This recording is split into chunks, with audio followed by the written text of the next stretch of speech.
Hello दोस्तों। आज हम लोग BSHPCL के लिए किरण पब्लिकेशन की बुक से मॉडल प्रैक्टिस सेट 11 देख रहे हैं। तो इसको हम लोग शुरू करते हैं। निम्नलिखित में से कौन मंत्रिपरिषद और भारत के राष्ट्रपति के बीच संचार माध्यम होता है? निम्नलिखित में से कौन मंत्रिपरिषद और भारत के राष्ट्रपति के बीच संचार माध्यम होता है? तो इसका आंसर कौन है? प्रधानमंत्री। पायरिया एक खालिस्तान संक्रमण है। पायरिया क्या है? खालिस्तान एक संक्रमण है जो मसूड़ों के ऊतकों को प्रभावित करता है और यदि इसे अनुपचारित छोड़ दिया जाए तो नुकसान में से दांतों को भी नुकसान हो सकता है। तो क्या है ये? जीवाणु जनित है।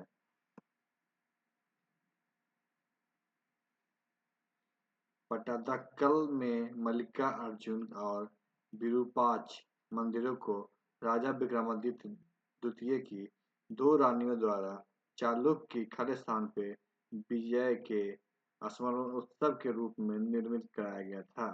तो कौन सा है? तो ये है पल्लव।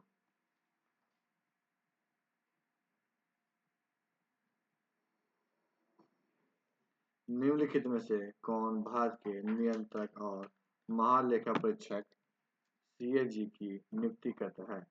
CAG की नियुक्ति कौन करता है? तो उच्चतम न्यायालय के मुख्य न्यायाधीश। EEG एक परीक्षण है। EEG एक परीक्षण है जिसका उपयोग मस्तिष्क में विद्युत गतिविधियों के आकलन के लिए किया जाता है। EEG के पूर्ण रूप क्या है? EEG के पूर्ण रूप क्या है? इलेक्ट्रो इलेक्ट्रो इंसेफ्लोग्राम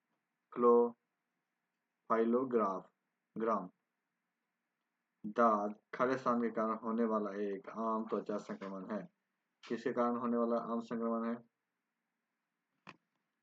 ये है कवक। निम्नलिखित में से किसे 1947 में स्वतंत्र भारत का पहला कानून मंत्री नियुक्त किया गया था? स्वतंत्र भारत का जो पहला कानून मंत्री थे कौन थे? BR अम्बेडकर। प्राकृतिक निकायों के संग्रहण के रूप में मृदा का अध्ययन करने का सम्मानित अभिगम है। कौन सा अभिगम है? ये हो जाएगा पीडियोलॉजी। निम्नलिखित में से कौन सी धातु सर्वोच्च चालकता वाली धातु है? कौन सी धातु सर्वोच्च चालकता वाली है? तो चांदी। अपेक्षाकृत समतल भूमि के व्यापक ऊंचाई अपेक्षाकृत समतल भूमि के व्यापक ऊंचाई वाले क्षेत्र का खालिस्तान कहा जाता है। क्या कहा जाता है? पठार। विभिन्न जैन तीर्थंकरों को समर्पित विभिन्न जैन तीर्थंकरों को समर्पित संगमरमर पत्थरों पर बारीक नक्काशी से बनी दिलवाड़ा जैन मंदिर किस शहर में स्थित है? कौन से शहर में है? माउंट आबू। खालिस्तान में जनसंख्या की समय समय पर की जाने वाली एक आधिकारिक परगना है। जो जनसंख्या की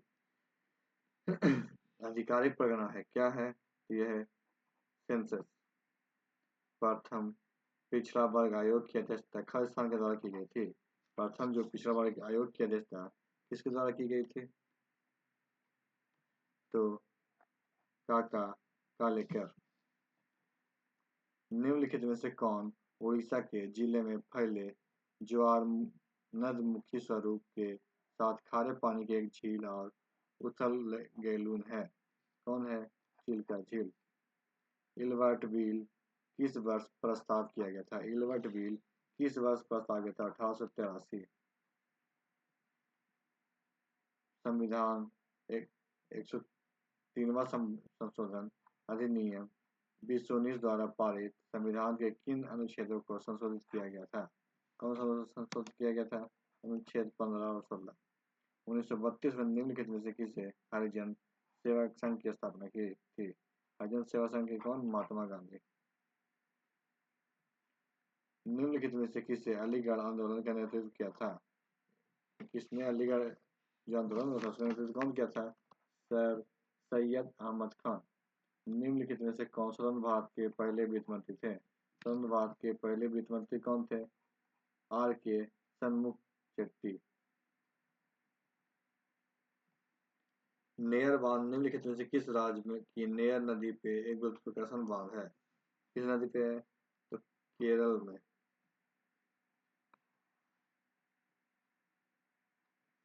एक शंखाकार तंबू की आधार की त्रिज्या, एक क्या है?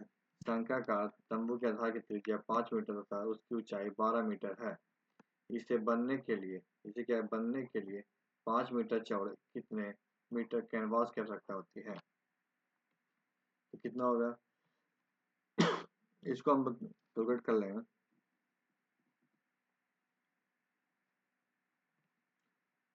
आर कितना है? 5 मीटर। एच कितना है? 12 मीटर। तो एल बराबर क्या हो जाएगा? एल बराबर आर निकाल लेंगे, under root R square plus S square बराबर कितना? इसको फैक्टराइजेशन के लिए 13 मीटर हो जाएगा।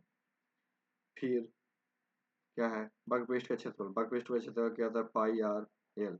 इस पे मान पुट करके हम लोग निकालेंगे तो कितना आएगा? 40.6/7। 9 महिला, 9 पुरुष तथा 12 महिलाएं, 9 पुरुष तथा 12 महिलाएं एक काम को 4 दिन में पूरा कर सकता है, जबकि 3 पुरुष तथा 6 महिलाएं उसी काम को 10 दिन में पूरा कर सकता है। तो 15 महिलाएं उसी काम को कितने दिन में पूरा करेगी? 15 महिलाएं उसी काम को कितना दिन में पूरा करेगी? इसका हम लोग करेंगे क्या? कैलकुलेशन करेंगे तो फिर इसका आंसर कितना आ जाएगा? 22 का 8 दिन। एक 3 मीटर चौड़े तथा 1.2 मीटर गहरे नहर में 10 किलोमीटर प्रति घंटा की गति से पानी बह रहा है। आधे घंटे में कितना क्षेत्रफल सिंचाई करेगा यदि 9 सेंटीमीटर स्थिर पानी की आवश्यकता है? 9 सेंटीमीटर क्या है? स्थिर पानी की आवश्यकता है। इसको हम लोग निकाल लेंगे तो इसका आंसर क्या हो जाएगा?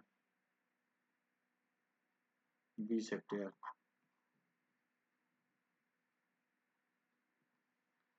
एक कक्षा में सभी छात्रों का औसत भार, एक कक्षा में क्या है? सभी छात्रों का औसत भार 45.5 किग्रा था।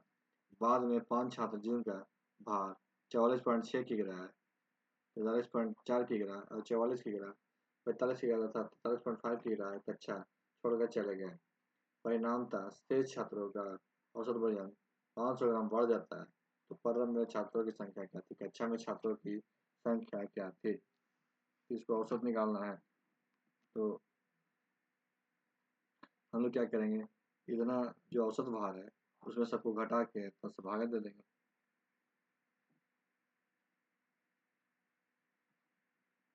तो कितना छात्र इसमें निकल जाएगा? 18। यदि ए बी से 75% अधिक है, सी डी से 40% कम है तथा डी ए से 20% अधिक है, निम्नलिखित में से कौन सत्य है? तो कौन सत्य है? इसका आंसर हो जाएगा, कौन हो जाएगा? 50C equal to 53B।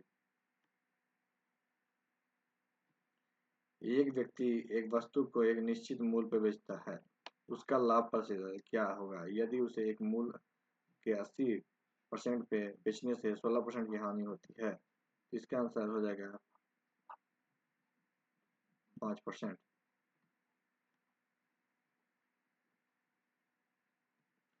विभाजन नियम से दो संख्याओं के मसा निकालने में अंतिम भाजक 174 था, भागफल क्रमशः 172 है। यदि दो संख्याओं का योग 11 से विभाजित हो तो शेष क्या होगा? इसको हम लोग डिवाइड करेंगे तो शेष क्या हो जाएगा? 2। ऋतु एक वस्तु को 12% की हानि पे बेची, ऋतु एक वस्तु को 12% की हानि पे बेची।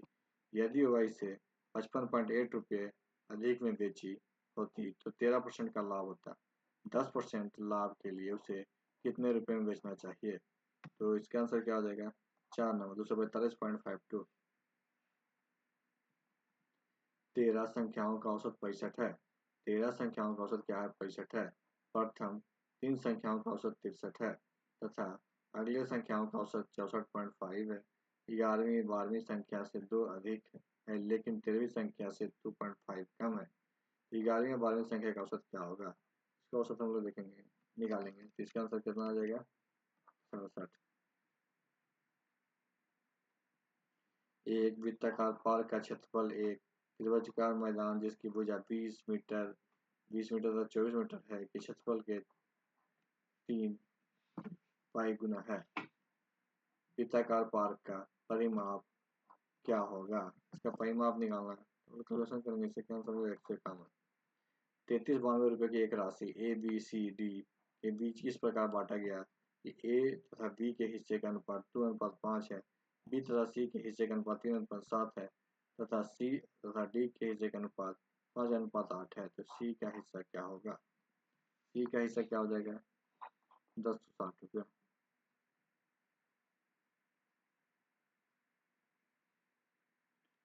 7500 रुपये की राशि पे 8% वार्षिक ब्याज की दर से 2.3/4 वर्ष का चक्रवृद्धि ब्याज क्या होगा यदि ब्याज वार्षिक चक्रवृद्धि ब्याज है? तो इसका आंसर क्या हो जाएगा? 1773। एक काम का 33.1/3% 5 दिन में पूरा कर सकता है। बी उसी काम का 40% 10 दिन में पूरा कर सकता है। बे एक साथ मिलकर 5 दिन में काम किए हैं, फिर बी काम छोड़ दिया है। ये शेष काम को कितना दिन में पूरा करेगा? कितना दिन में पूरा करेगा? ये हो जाएगा आंसर 7 दिन। एक निश्चित धनराशि 9% साधारण वार्षिक ब्याज की दर से 2.1/2 वर्ष में 11,760 रुपये हो जाती है।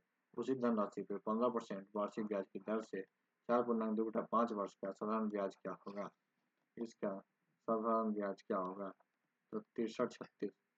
यदि 36, 48 तथा 15 का चतुर्थ अनुपात x है तथा 2.24/9 तथा अनुपात में है हुआ तो y तथा x के बीच अंतर क्या होगा? इसमें कितना होगा? 13.7। नीचे दिए गए तालिका का अध्ययन करें तथा प्रश्न का उत्तर दें। 5 शहरों में एक परीक्षा में शामिल अभ्यर्थियों की संख्या है। तो हम देखते हैं क्वेश्चन क्या है। शहरों की संख्या जिसमें पास अभ्यर्थियों की संख्या 55% से अधिक हो। जो शहर की संख्या है उसमें 55% पास शहरों की संख्या कितना है? तो इसका आंसर क्या होगा? 3 शहर। शहर डी से परीक्षा में शामिल अभ्यर्थियों की संख्या शहर ए तथा शहर बी के कुल फेल अभ्यर्थियों की संख्या कितना % होगा? इसका आंसर क्या हो जाएगा? 90। एक नाव ऊर्ध्व प्रवाह में 2 किलोमीटर तथा अनुप्रवाह में 3 किलोमीटर 45 मिनट में जाता है, जबकि 3 किलोमीटर ऊर्ध्व प्रवाह में तथा 9 किलोमीटर ऊर्ध्व प्रवाह में 90 मिनट में जाता है। अनुप्रवाह में नाव की गति क्या होगी? नाव की गति क्या होगी? इसका आंसर क्या होगा? 12। बढ़ते क्रम में प्रेक्षणों 10, 11, 13, 17, x+22, x+4, 31, 33, 36, 42 की माध्यमिक 24 है। डाटा का माध्य क्या है? तो इसका आंसर क्या हो जाएगा? 39 का 24.1।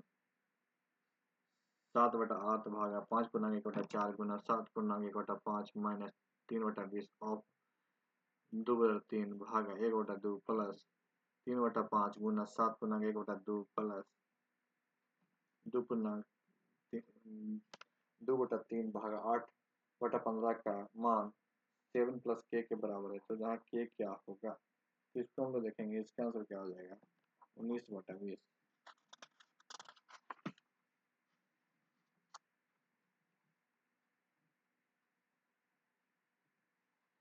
निम्नलिखित शब्द में शुद्ध का चयन करें। निम्नलिखित शब्द में शुद्ध का चयन करें। शुद्ध कौन है? कवित्री।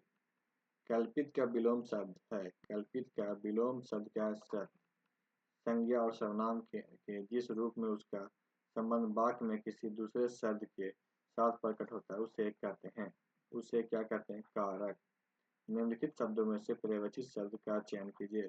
पर्ययवाची शब्द का चयन करना है। क्या है? अग्नि।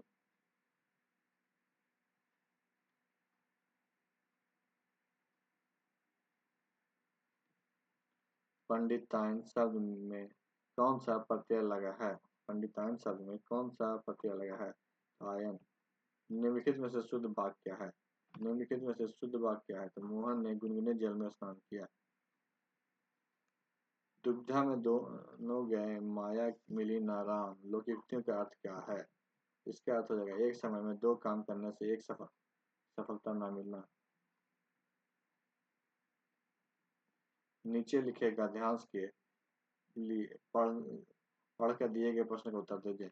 हमारी खराबी का स्रोत कहाँ है? इसका पता हमें लगाना चाहिए और वहीं से ठीक करने का प्रयत्न करना चाहिए। स्रोत वही हो सकता है जहाँ से हमारा जीवन प्रारंभ होता है। और वह हमारे घर की उस समय बड़ी दुर्व्यवस्था है। अवश्य ही आप लोग को अपने घर से असंतोष होगा। असंतोष इसी कारण से हो सकता है कि घर में कुछ दोष आ पाते हैं, परंतु दोष कुछ जिम्मेवारियां आपके ऊपर भी हैं। ऐसी स्थिति में आपका कर्तव्य है कि आप इन दोषों को दूर करने का प्रयत्न करें। स्वयं भावों का आदर करते हुए आपके ऐसा प्रयास करना होगा कि आपके के कारण किसी दूसरे को कष्ट न हो। इससे घर की शांति और सौहार्द में वृद्धि होगी। आजकल की सबसे विचित्र बात यह है कि कोई अपने को दोष नहीं देता, सब कोई दूसरे को दोष देता है। आज के संसार में आपकी बड़ी जिम्मेदारी है। आगे का भारत वैसा ही होगा जैसा आप लोग अपने जीवन से उसे बनाएंगे। यदि आप अपने काम ठीक तरह से करते हैं तो सब देशभक्त है। यदि आप अपने काम के प्रति उदासीन है तो वास्तव में देशद्रोही है। देशभक्त शब्द का सही विग्रह है। देशभक्त शब्द का सही विग्रह क्या है? देश का भक्त।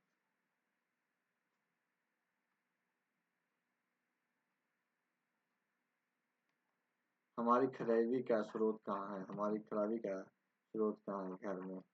देशद्रोही कौन है? देशद्रोही कौन है? जो अपने काम के प्रति उदासीन जो अपने काम के प्रति उदासीन हो। तो आज की वीडियो यहीं पे समाप्त करते हैं। वीडियो अच्छी लगी तो वीडियो को लाइक कीजिएगा, दोस्तों के साथ शेयर कीजिएगा और हमारे चैनल को सब्सक्राइब कीजिएगा। वीडियो देखने के लिए आपका धन्यवाद।